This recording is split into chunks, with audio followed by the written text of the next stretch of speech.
Joining us, Chennai Corporation Commissioner, Mr. Prakash. So thank you very much for your time. The numbers are going up, more than 3,000 every day in Chennai.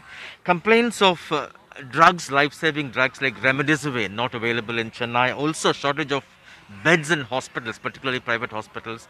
How do you address this? What's being done about it? See, Sam, this is a very pertinent point that you're raising, and just now I have concluded the media briefing as well. See, there are two things in your question. One is the availability of beds. Let us start with that. Yes, the cases are on the rising trend, and we are not denying that. The total caseload in Chennai, Greater Chennai Corporation's limit itself is around, let us say it is around 4,000 as of now. And we are on the 23rd of April. And we are expecting that this 4,000 may go up by another 1,000 or even another couple of thousands. That is the reality, and we will have to embrace that. The appeal to the common public, there is no shortage of beds technically speaking, because out of these 4,000 cases every day, and we are having an active case load of around 30,000. 30,000 is the active case as on date, out of which 60 to 70% are in their own homes, safely isolated and following the procedures. Our main appeal to the public is, if you are positive and if you are not having any symptoms or you are mildly symptomatic, please don't panic and go to the bigger hospitals, either the government system or the private system, because it is absolutely not necessary. Secondly, if the rush of patients, even if they are mild symptomatic or asymptomatic, reaches the government hospitals or private hospitals, the quality care that should reach the really serious cases is lost. In Chennai, we are running 12 screening centers. We are standing in one such screening center. Either the corporation or directly the concerned patients can come with a mask once the results are known in the morning. They will be screened here. What we do here is, we do a complete blood cell count and X-ray and oxygen saturation, all those things we test. And from here, we separate the patients into three categories. One, we are sending them back to the homes using our own vehicles. They will be advised with certain amount of drugs and vitamins and all that. 10 days they will have to take rest and they will be free. Second category is, okay, some cases where there is a necessity for mild medical attention, we are sending them to COVID care centers. We are running around 14 COVID care centers right now with around 6,000 bed capacity, but whereas our overall capacity is 12,600, we are ramping it up fast. That is, simply they will go take rest under the supervision of a medical doctor. The third category only is what requires either an oxygen or continuous medical monitoring. Only those cases we are sending from here to Rajiv Gandhi and all the bigger hospitals. So, same thing, we have also passed the instructions to the private sector. Private sector also, they should not give admissions to the people who are asymptomatic or mildly symptomatic, because this is where we have to collectively work as a team. Only those cases which require attention should be given the admission in the private medical institutions. If we follow this discipline, then there is no question of shortage of beds at all. All those things we have factored in. I am not talking about just the 4,000 cases. I am even anticipating an increase up to 6,000 or even 7,000 in another 20-25 days, because that is where... Is that the projection? Yeah, that is what the projections are also. And on the safer side, we have also increased it. We are even anticipating, say, like 7,500 cases every day for Chennai. In that case, 70%, we are expecting 70 to 75%, we are expecting to go to the homes. But that is how it will turn out to be, because those people will not be requiring any medical attention. They will be cured on their own. We are not just sending to their homes and forgetting about them. We are following up through our control room. We have a full-fledged 100 telephone line control room in Ripon building. Every day, morning and evening, we will follow up these home patients. And after 10 days, we will, So what's the percentage of patients who require hospitalization, ICU, going by the past statistics? So that is a very good question. 10% is what the statistics say of the earlier times, and right now also that is what our... See, for instance, we have got 30,000 active cases as on date. If you look at the total number of persons in the private hospitals and government hospitals all put together, it will be around 10,000.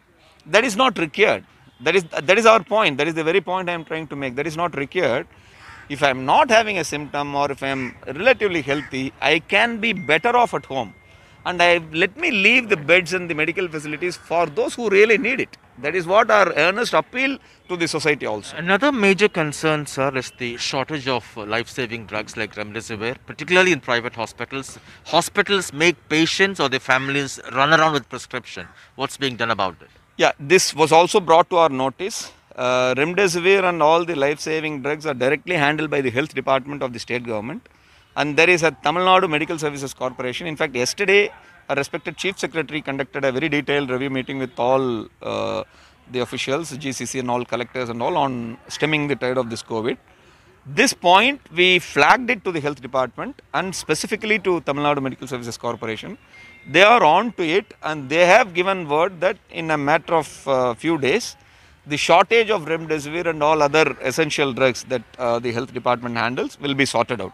There was certain gaps in that because every state and every organization, every government is on to the job of procuring all these things like never before.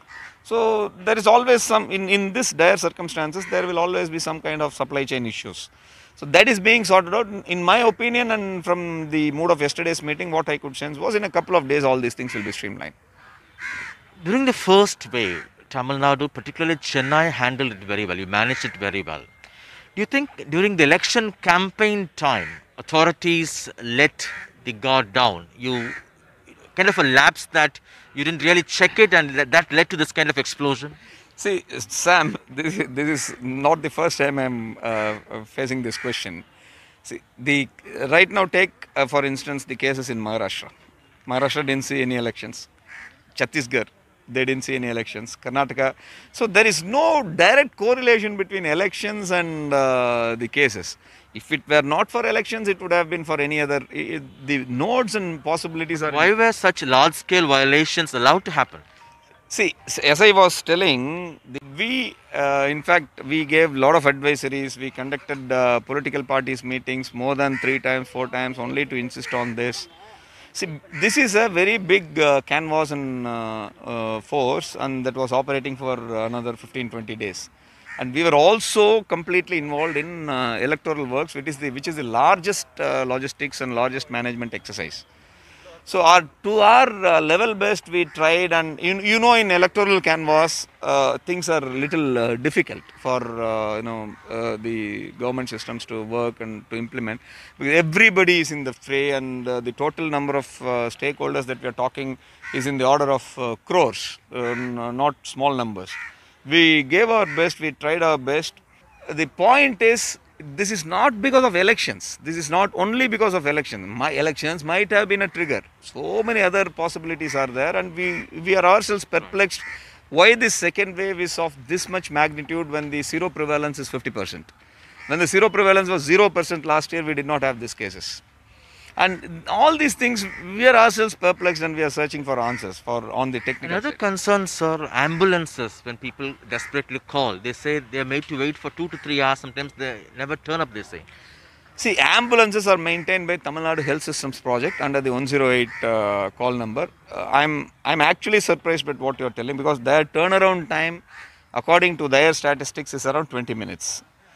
See, there might be some stray incidents, there might be some stray cases, and there is a very full-fledged control room for 108 ambulances alone, and this is being handled by the project director TNHSP.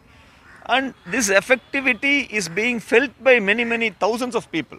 The stray cases, of course, they can always give us a complaint. We have our own control room, we have published in the press also, media also. They can turn back to the corporation, we will intervene, and we will get it sorted out. Because on a day-to-day basis, we are interacting with the 108 guys. Stray incidents might be there, Sam, but all these things will have to be addressed on the go only. Lastly, your message for Chennaites as numbers go up, as there is worry? You see, the citizens of Chennai need not worry about the increasing numbers, first of all. Because worry is like a rocking chair, it will take us nowhere. We will have to keep worrying if we start worrying, that's all. Secondly, what we have to worry is to wear about, if I don't have a mask while I am walking or when I am stepping out of the house, that is a cause for worry. And if I am going to the shopping mall or making a spree of purchase and going to the temple, church, a mosque, or attending a very big wedding and all that, that is a criminal offense. 100% I am telling you with all authenticity and with 1 year and 4 months of working with COVID right from the beginning, if we all follow the discipline of masking, in 1 week's time the cases will be flattening. I am telling you. But it only requires 100% discipline from all of us. It does not require any high level of technicality or something like that. Ordinary mask itself is Are enough. you recommending a week-long lockdown? No, lockdowns we don't recommend because lockdown isn't a solution, it is actually a problem. Because we are in a country where 80% of the people are, bottom of the pyramid. They earn their wages daily, they eke out their livelihood. Once if they go for work only, they will earn their bread and butter. So lockdown is again and again I am telling is only the luxury of the rich and it will lead us nowhere. Lockdown is a bigger problem than the pandemic itself. So we have to beat this pandemic only by disciplined approach. And the most important weapon in our disciplined approach is masking. If all of us wear a mask, I think 99% of the problem is solved. Thank you so much sir, for Thank your you, sir. time. That was Mr. Prakash, the Chennai Corporation Commissioner, talking to us, highlighting the steps being taken to address the issue of shortage of beds and life-saving drugs, and also making an appeal to people to comply with COVID norms, particularly wearing of masks. In Chennai with Shah Vijay, Sam Daniel, Find the TV.